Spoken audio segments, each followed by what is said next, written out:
Okay, we'll just start. My name's Roger. This is Incarcerated Work with Veterans. Ooh, is that too brute? That's right there. Shar, when were you on the plane with, I'm forgetting his name. With Clyde. Clyde. I was about 2 years before, a year and a half So- or 2 years before we started. 2014, I think, 2015. Yeah. Shar, Carol here, got this program started. She was on a plane coming back and sat next to the head of the Tacoma Veterans Bureau. Had a conversation. He had just gotten a memo from somebody saying that they needed, the vets inside needed therapy. And Shar said, "You don't need therapy, you need AVP." And that launched this program. I'm talking because Shar left after about 3 workshops and went to seminary. 6 workshops, whoa, excuse me. Since then, I'm going back, and in a couple weeks we're going to do our 30th workshop with these guys. So over that time, we've kind of assembled a lot of thoughts about how veterans are different, how the workshops are structured a little different to deal with their problems. Also, we're working in a jail, and jail is different. So I kind of want to discuss those things a little bit. From the airplane ride to starting workshops took quite a while. We were talking 6 months, I think, before it got going. What we ended up doing was what we called the Gatekeepers workshop, which was not for vets. It was outside the jail, actually across the street from the jail.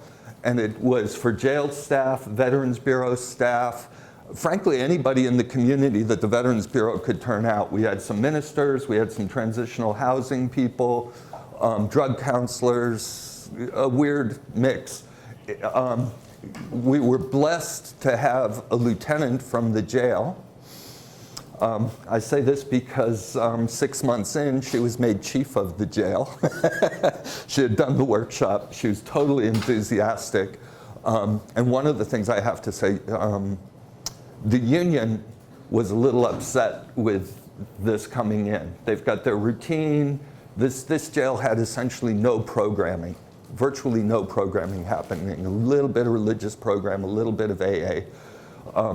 But the changes necessary to do the workshops caused a lot of disgruntlement among the staff. We would have to we'd move all the vets into one pod. The jail has several pods, units, and we'd move all the vets into one to be able to do the workshop. That meant maybe moving 10 guys the night before, having them stay in that pod for at least the 3 days. And we were averaging 8 union complaints per workshop. But the lieutenant was doing the escorts so that the union couldn't complain. So she was totally on board, and when she became chief, it's like, I don't know, they moved mountains. The chaplain moved mountains. But we got the Gatekeepers workshop, got tremendous buy-in, got a lot of people excited. And within 8 weeks, we were in the jail doing the workshops. To me, it's some of the most rewarding AVP work I've been able to do, and I've done work overseas with youth, with prison, international folks, and this is mind-blowing work to me. It's just awesome. The very first workshop, we're an hour and a half into the workshop, and these 2 guys came up to us. Gerald, I should just get rid of this. Let's see. Well, there was a little video clip I want to show just. But anyway, Gerald is this like 6'3" black guy, shoulders out to here, and he walks up with this little 5'8" white guy whose shoulders are like 6 feet across, and he looks like Wolverine. He's got the sideburns, and he's a frightening guy. You could look at him, and he was, like this. And they said, whatever else happens in the workshop, it's already been worth it. They were paired in affirmation in pairs, and then encountered each other in concentric circles. And they came up to us and said, we've been gearing up for a fight for about 3 weeks. And there's lots of people egging us on, and when it was going to be, and they said, when it happens, it was not going to be just us. You know, it was taking on racial overtones and all. And he looks over and goes, I like this guy. And they ended up transferred, they worked the kitchen together, and they ended up, like 6 weeks later, I think we got a memo from the captain saying she had been down to do an inspection of the kitchen, and she'd never seen it like that before. They were happy, they were productive, they were cooperative, everybody was having a good time. And these two guys said, they came back for another workshop and said, there's this really annoying guy in the kitchen, and everybody hates him, and we just kind of want to pummel him. He's so annoying, and we decided we should just listen to him. And you know what? After we just listened to him and let him talk, he's all right now. And anyway, so it's changing the culture. So things, I'll run across the top here, things we've sort of learned. These guys bond as a community and with trust faster than any group I've ever seen. They have this band of brothers ethic, this teamwork ethic, training ethic, rely on your neighbor, rely on your buddy, rely on the guy next to you.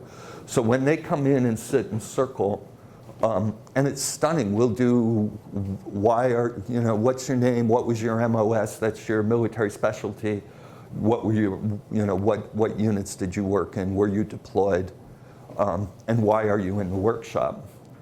And right from there, sometimes, it's profound. They're start talking about their problems with anger, their problems controlling their emotions, and I'm just shocked at how fast some of them go there and how instantly they bond. I want to say our group, we're coming in on 30 of these workshops. I think I've met 5 guys who deny they have PTSD, and 4 of those are told they're liars by the group.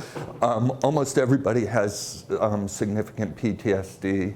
I do want to say this is, being in jail, this is not reflective of all vets. I want to be very clear on that. There are a lot of vets who come back, manage to function day to day, hold good jobs, do what they've got to do. Even with PTSD, some of them are doing this, and of course not all the guys have PTSD.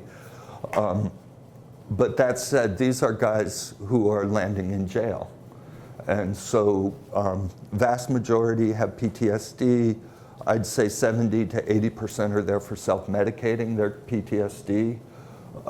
Everything from alcohol to heroin, meth, crack, and then about 30% have domestic violence histories.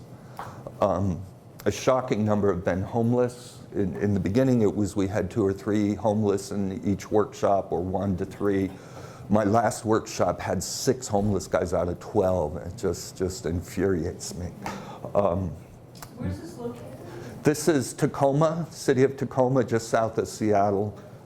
It's happening in the Pierce County Jail, funded by the county, has a Veterans Bureau. So let's see, there was one other, so that's pretty much the gamut. And they have, I'll go to the anger thing. With PTSD, the prominent symptoms you see are isolation, lack of trust, alienation, a lot of anger. There's also other symptoms we see, the hypervigilance you often hear about, but AVP is good for, I'd say, everything but the hypervigilance. By forming community, you're doing away, and low self-esteem, sorry, let me back up. Low self-esteem, disconnection, alienation, lack of community, lack of trust. So AVP is the opposite of all of that. You're forming community. As community forms, you're getting connection, you're getting trust, you're building self-esteem through affirmation, plus just, I got to tell you, there is nothing like having somebody who's been homeless for 2 years sit in circle. I'm sorry, I'm going to tear up. Sit in circle with their brothers and be accepted back into the band of brothers. There is nothing like that. These guys just bloom. Somebody who hasn't been seen or felt heard for 2 years to suddenly have 12 guys go, welcome, brother. And we get, sorry, this word keeps my emotions pretty close to the surface. So yeah, these homeless guys very quickly come out of their shell, start getting, they're expressing themselves, they're accepted, and things we do different. Oh, I mentioned anger. Anger is one of the largest, is one of the symptoms of PTSD, and I want to flash something up here. I'm on the research committee, and we've been wanting to do research to prove that we're evidence-based. And this graph, I hope you can see it, we're administering a test called the STAXI, the State Trait Anger Index. It's been around since the 70s. It's a very reliable statistical tool, psychological statistical tool. And it's been around so long that there are all sorts of populations that have taken it. So this is the male norm, 18.4 for, wait, I've got to back up. This is trait anger. We have like 8 measures of anger, 7 measures of anger in this study, but this is the one that fascinates me the most. This is trait anger. This is basically your thermostat, your anger thermostat, how angry are you generally? So this isn't male normal. This is a prison norm. You'll notice, and there's men in prison are 6% angrier than men on the street. This is the psychiatric norm, psychiatric inpatient norm. This is almost 10% above normal. These are my vets. 22% above normal in trait anger. Just stunning. But this low one down here, which you'll notice is 20% below or 15% below normal, this is after a workshop. Look at that. We've gone from 22% above normal to 15% below normal. And Terry in the back has done STAXI work in Minnesota with prison populations that has a significant drop. Also, he's been able to do follow-up 2 years later and see that these scores don't bounce back. They might drift a little bit, but they're still below normal, aren't they? Right. So this is a rewiring of the brain. I mean, this is phenomenal. If this is holding a year or 2 years after, so what if they come back 5%? They're still below normal. Yes, Terry? Let me explain the difference between state and trait. Trait is what's in your makeup, your psychological makeup. State is what's happening right now. If the state of this is, if we're in a fight, our anger is way up. If we're in a calm situation, our anger is down.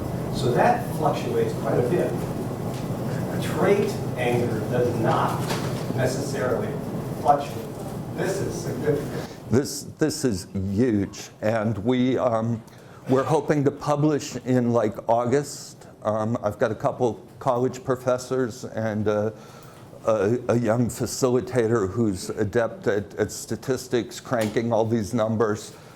Yes? Can I ask a quick question? Do you mean male, the norm of men that are in jails? No, this is man on the street. Sorry. The second one says prison. And Yeah, prison this and is- jail are a little different. Right. So are we comparing prison and jail?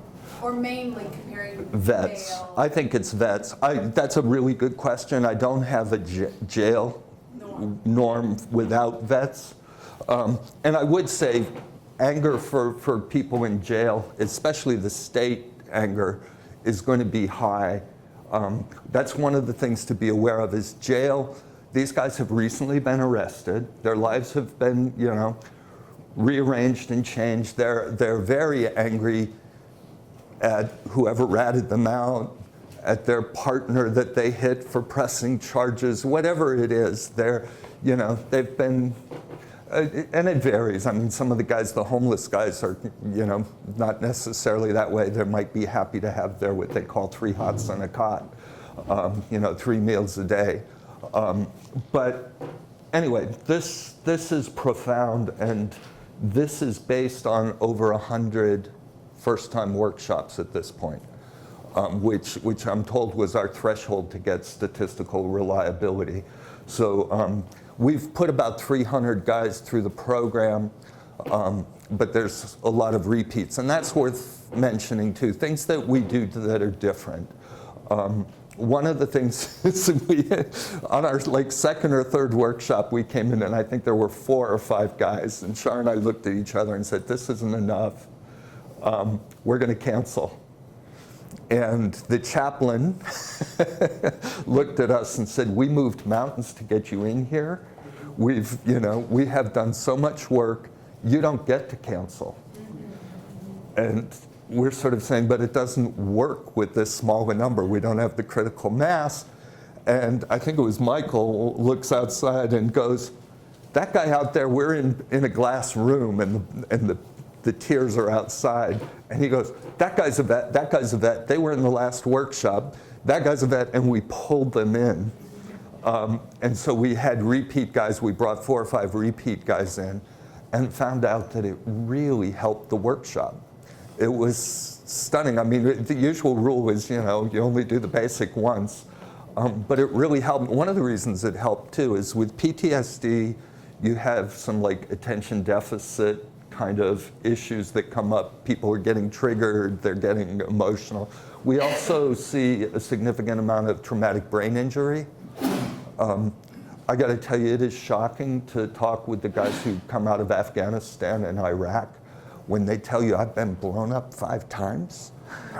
I mean, they mean they've been in a Humvee and had a shell go off, sometimes flip it, and to have been blown up 5 times. And they'll tell you stories like one of the guys, I love it, he says, "I can't drive." He says, because of all the IEDs, he says, we drive at 50, 60 miles an hour to get past everything. And he says, when traffic slows to 20 on the freeway, I'm like this. And he says, so my wife drives. And he says, but now I'm in the passenger seat and I see every hole, I see every patch on the road, I see every plastic bag blowing. And he says, and I'm just losing it. And he says, and then my wife wants to talk to me. and it gives you some tremendous empathy. These guys are having domestic violence problems, some of them, but they are, they're living on an edge that is so profound.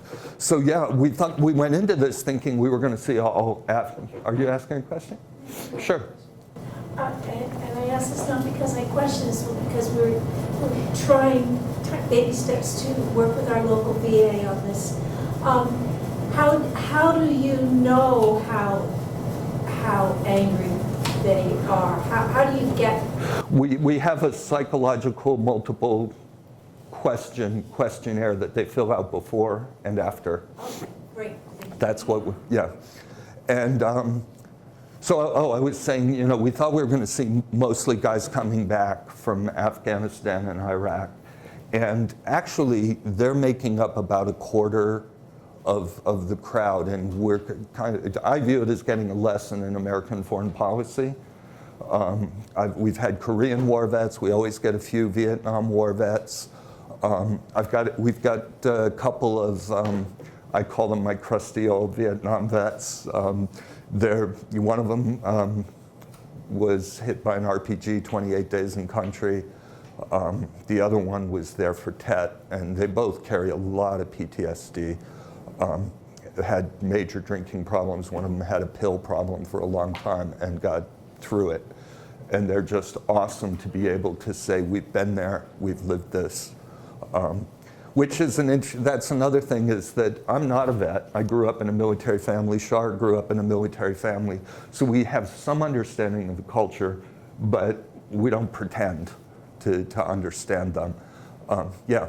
Are there inside facilitators? Do you ever? We are not able to do that because jail, most of these guys come in for 60 days, 6 months. Nobody stays, if you're in jail, you're not going to stay a year ordinarily, because once you're past a year, you're into felonies and you go to prison. There's a few exceptions, guys whose trials have been delayed. These guys, that's another thing, these guys half of them are probably pre-trial, and so we have to say, don't talk about your crime in here. You've got to be confidential. You're free to share, but you don't want to share your crime. Another thing is, with this anger test, we had to, we're not going to be able to do follow-up because we had to anonymize this. They make up names, put them on there, but that's an important consideration, is not having them talk about their crime. Well, and even though there aren't inside facilitators, the fact that these 2 Vietnam vets have been working since the beginning with the program, they're almost like inside facilitators because they are also vets, and so the guys totally feel comfortable with them.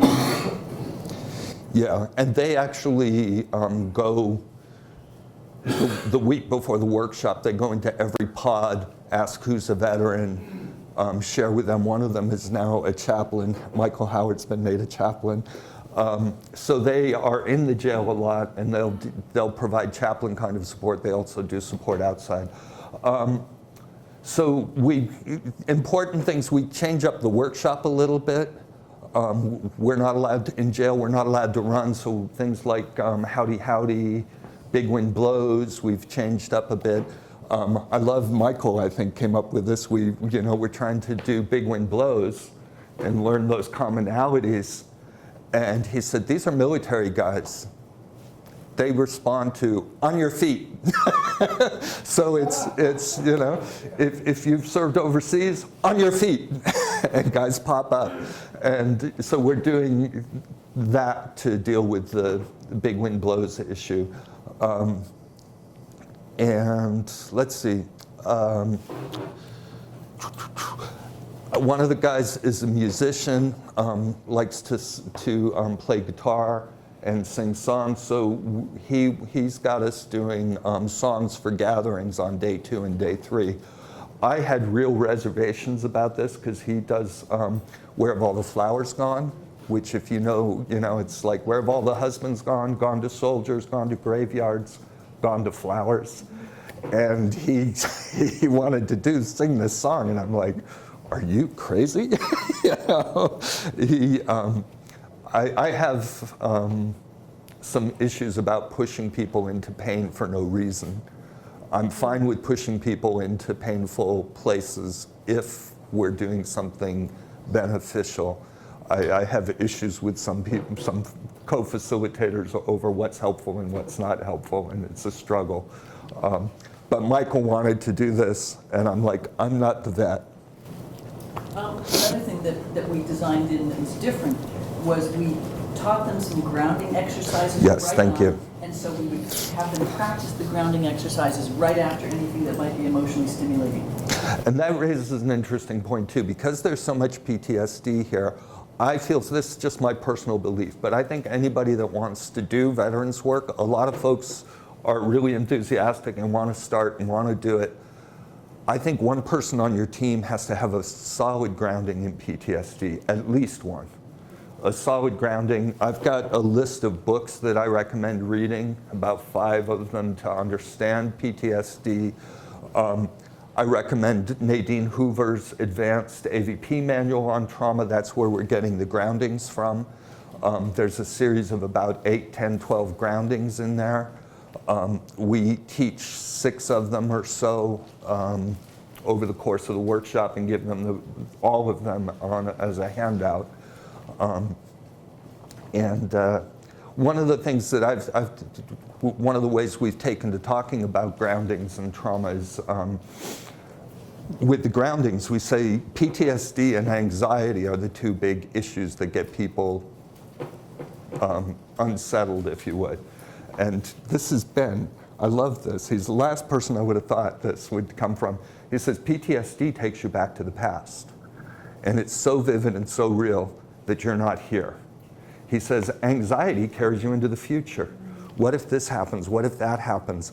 You know, and you're living in the future and not now. So about 80% of the groundings are about getting back to this room, this place, this chair, this body, which is very cool. And then there's some that are totally not. I mean, there's the, you know, go to your happy place, a pleasant memory kind of thing, which is as far away from here as you can possibly get. I love, though, too, we teach these groundings, and we were focusing on anxiety and PTSD. And the next morning, one of the guys comes back and he goes, you know that pleasant memory thing?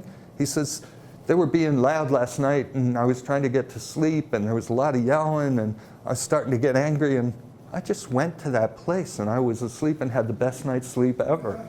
So the guys are providing a lot of interesting feedback. But yes? How did, where have all the flowers gone to go? Oh, thank you. It's been really interesting. The guys usually love it. It's a sing-along. It creates a discussion. 90% of the time we talk about the cycle and things and how do we break the cycle. The other one we sing is Blowing in the Wind.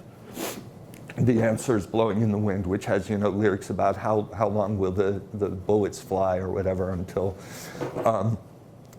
you know, these are not places I would have thought of going, but Michael took us there. Now, that's not to say that sometimes they just, I mean, we've had a couple of these songs that have ended up in an hour-and-a-half discussion and people sharing their stories, and I mean stories that'll break your heart. You know, I had two stories just to show you the kind of things that come up. We had one guy that he was in a Humvee in Iraq. The one in front of him got blown up. They're trained to all pour out. They crowded the streets. They figured out that the guy that detonated it is on this building, and they turn all this firepower on that building and they pummel it. He's sent up to confirm that they killed the detonator. It was middle school. I'm sorry. It was a school, and he was walking through, seeing all these children. And children asking him for medical care and medical help and dying and dead kids, and he couldn't stop. And, you know, that stopped the room. But, you know, at the same time, he felt he could share that in that room, and everybody embraced him, and everybody. I will say that after that, there were about 10 passes. Pass. But these stories, you know, are shocking.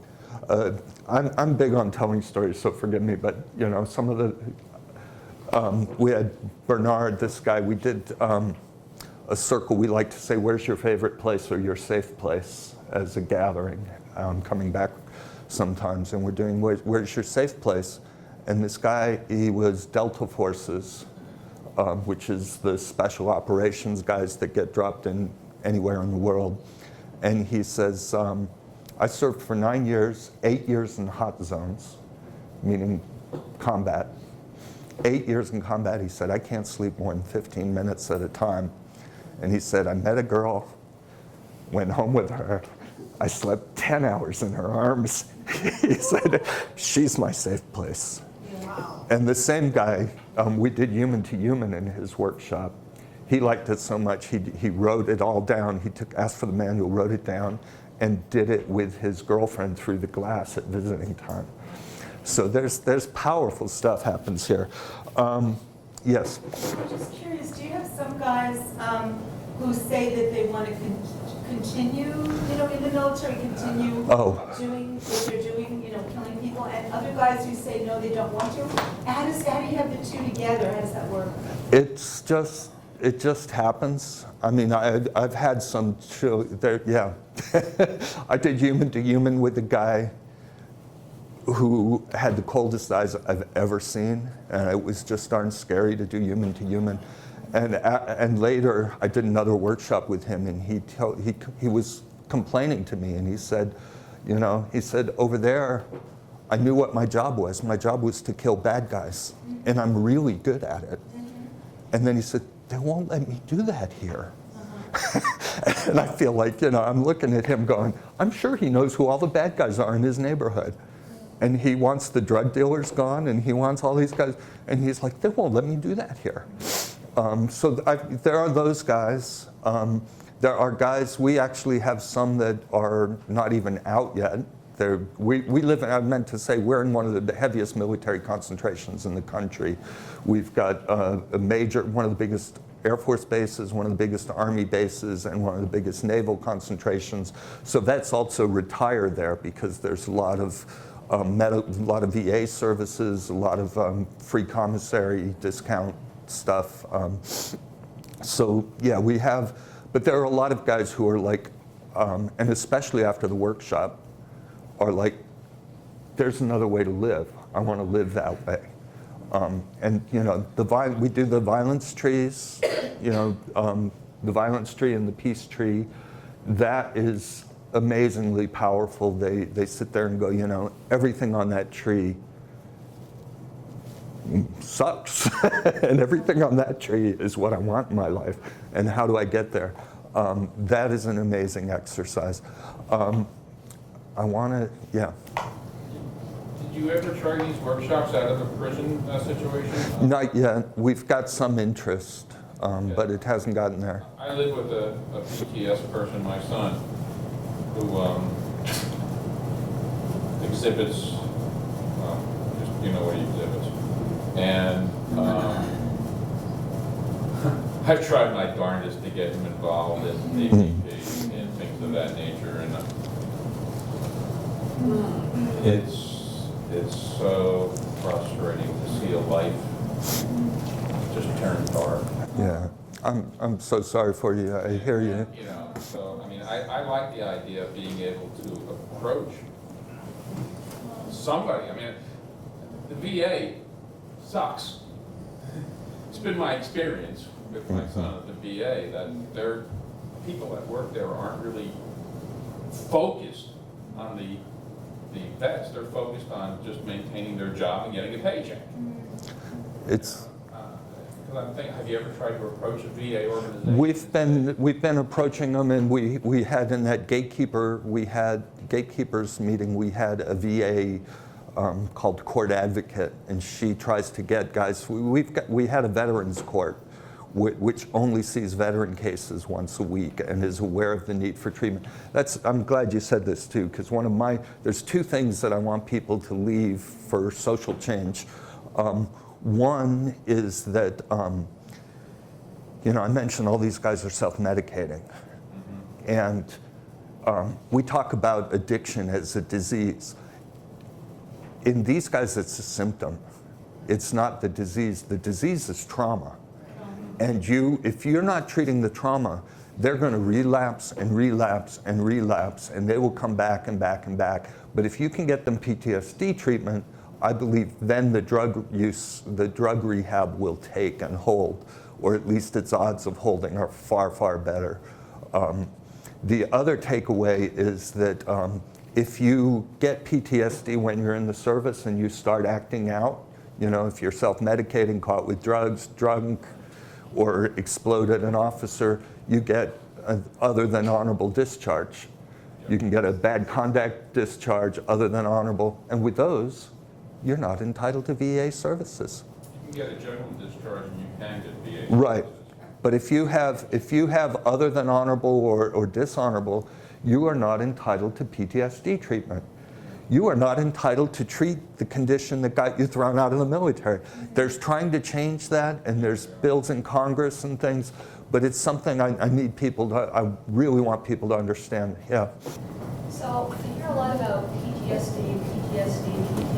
One of the things I think that AVP does an amazing job of doing is flipping it from the post-traumatic disorder to the post-traumatic growth. What comes out of having gone through this experience, what can we capitalize on? Is there anything that you're doing that's bringing that forward and connecting people into, what's the strength that I've gotten out of this, and where do I go from here? A lot of them want to facilitate. A lot of them want to facilitate, and they want to bring it to their families. And my struggle is I want to, we've had guys. He talked to a reporter, and the first thing he said is, and it's after a workshop, and I'm kind of like, oh, this is going to be good. And I walk over, and he goes, I'm so angry, and I'm like, oh, And he says that I had to come to jail to get this. He said, if I had had this 6 months ago, I wouldn't be in jail. Yeah. There's another resource, Cecilia Yoakum, from the Tampa area, is on the Social Justice Committee of American Psychological Association. She's a clinical psychologist. She's done AVP for over 20 years in Rwanda, Burundi, Colombia, Cuba, and Miami, which is like another country. And she just wrote a book last year called Moral Injury, which is when somebody is asked to do something in the military that's outside the bounds of what they're supposed to be doing as soldiers. And it's a moral injury to themselves. There's a whole other movement in the Tampa area, soul injury. Deborah Grassman, and she's written a number of books too. They're great reading to understand that spiritual and psychic level. Yeah, you jumped, you moved me up one of my notes. I was going to mention moral injury, and moral injury is I can't differentiate its symptoms a whole lot from PTSD and what I see, or at least they come together so frequently. But moral injury is the idea that we are raised to be moral beings, not kill, and so forth. And then we send you over and say, kill that person, and you do your duty, and then you're like, you've violated everything that you've learned, so that it's an injury to your moral being. And it's really difficult. There is a new emerging, and Cece's book is actually a workshop to deal with this. It's a manual for a workshop. Yeah. Roger, when you go in, you do a 3-day workshop? Yes. We're a little short. We're coming in at like 16, 17 hours because jail is weird. They serve breakfast at 4:30 in the morning and lunch at 9:30. And so, and they want us out by 2 so that for a shift change. The best facilitators in our institution are the veterans. And there's probably 25% of the body of our inside facilitators are vets. But they're the expression, squared away. Yeah. No better friend, no worse enemy. Did you tell about the man whose wife came to bail him out? Okay, yeah, two other stories. I was just trying to kick up a little. Right, could you elaborate on that? Because I didn't understand. Oh, it's a Marine Corps expression. I'm not from the Marine Oh, Corps. that's why you didn't know. If they're when they're squared away, a lot of these guys. Squared away is, yeah. We ask them, what did you? One of the concentric circles questions we ask is what did you take away from the military that is still serving you now? And you'll hear discipline, organization, drive, and that's kind of what he's talking about, squared away. And I got to say, when we do affirmation in pairs, it is it is just wonderful. These guys are like, there's a whole good side to me that I haven't even thought about in years. I am this, I am that, I am a father, I am this, I am that. And it's great. I want to just run this quick little video, forgive me, but. And I've never been in a room where I felt more comfortable with non-veterans in speaking how I feel. I really don't believe anyone can understand what I've been through if they haven't been through it, but I see that you guys have been real caring. I'm gonna say devoted Dave here, my little buddy. Devoted Dave. What I've lied to myself, I didn't realize I was lying to myself all my life. I mean, all my life. And it hurts. It really hurts. It's stunning. The first day we work on building a community, getting them to realize they're not alone. We work on their self-esteem. We get them thinking positively about themselves. That starts to lead to trust, and once they get trust, later on the second day, they start sharing deeply and making themselves vulnerable. Then on the third day, we sort of move into what we call conflict transformation, and give them skills to diffuse violence and to choose alternatives. So it's a powerful program, works on self-esteem, connects them back to community, does away with alienation, isolation. These are all symptoms of PTSD, too. PTSD leads to isolation, lack of trust, fear, low self-esteem. This attacks all of that in a really powerful way. It's not a cure. You know, I may not be physically violent, but I'm very verbally violent. You know, and this has taught me a lot. It's taught me a lot. We all started being able to get trust. Something that is hard for people who've been in the war, something's a bit hard for people who are on the streets. Second day I broke down and cried for about a half hour. For once in my life, I feel like there's a positive direction I can go. I don't have to be limited to this way of thinking that has hindered me.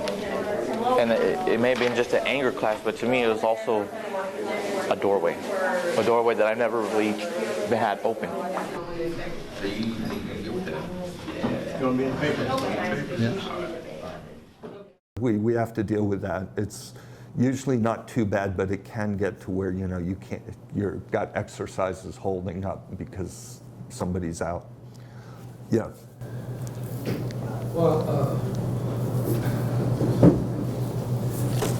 PTSD is more universal than we're talking about. And it seems like we were focusing on veterans and men. There's a lot of women who are suffering PTSD unattended throughout their life. And I know I've had two episodes of PTSD-inducing events that I still work with that weren't so much combat as much as they were very, very personal. You know, having to clean up the triple murder, triple homicide, mess in my house, and that is carried on 35, 40 years ago. I still get a little nudgy, and I carry a knife with me all the time for that reason. And I know friends who carry knives with most of them, keys, those sort of things. But it seems to me that along with this conversation we're having, we should always include that this thing was beyond the veterans. Yeah, thank you very much, because, you know, if you're familiar with the adverse childhood experience studies, about 35% of kids have scores of like 4 or 5, which is traumatic. Those are heavily traumatic issues. Those lead to like 16 times more IV drug use, 10 times more alcoholism. And the military's found out 30% of the guys enlisting had PTSD when they enlisted. You know, the studies show that 90% of the women in jail have PTSD. So it's everywhere, and that's probably a good place to stop, because one of the lessons I've come to over the years doing a lot of PTSD work and reading is I think AVP is a PTSD program. I think we're doing more about treating PTSD and trauma than we are about violence prevention. That notion of what I said on that video, you know, connecting people, building trust, community, self-esteem. We're a PTSD program. And for folks without PTSD, it's great too, but, you know, yeah. I just want to share that Rita and I do a program working with people with all kinds of mental health diagnoses as peers, helping others who have peer supporters, helping others. And in our circles, we have had a lot of veterans, and there's probably nobody who's been more passionate more quickly and literally have mutinied if something wasn't going according to the vibe. You know, this is our thing. We know it is because you told us, and we're in charge.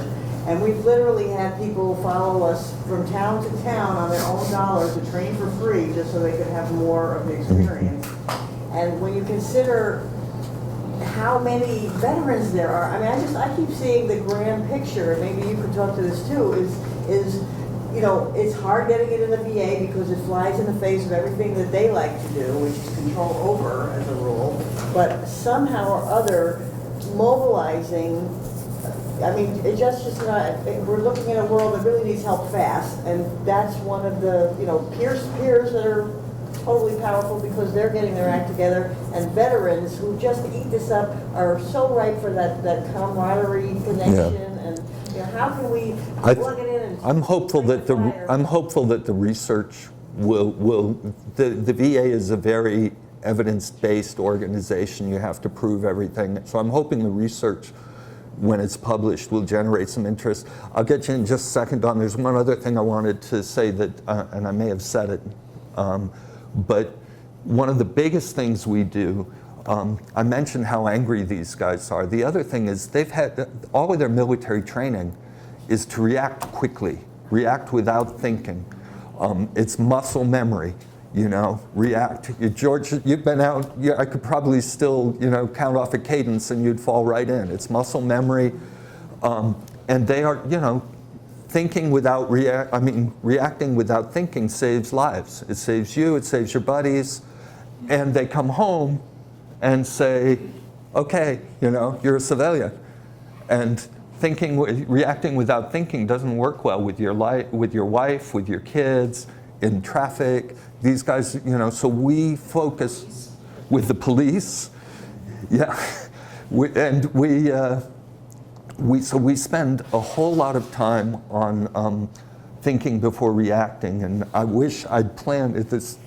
We don't have the time. I'd hoped to do the awareness wheel. Shar taught me something years and years ago called the awareness wheel, which is about slicing action into like 5 phases and getting 5 to 6 chances to say no before you react. I wish we had time for it, but yeah. Oh, Don has been. Well, I was also wondering, are there any exercises that you would avoid, that you wouldn't use with this? Yeah, the how has violence touched your life question. Other ones,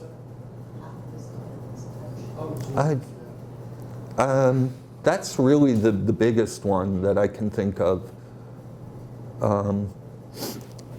There are a number that we have added from other sources. I have one from mediation training I like that is called Good Listening, Bad Listening, and you ask people to tell a story and instruct the other person to be the worst listener in the world, and they're pretending to be on phones and, you know, ignoring, and people get enraged or they get depressed and nobody, you know, I'm worthless, you won't listen to my story, even when they know it's fake. They get these strong emotions.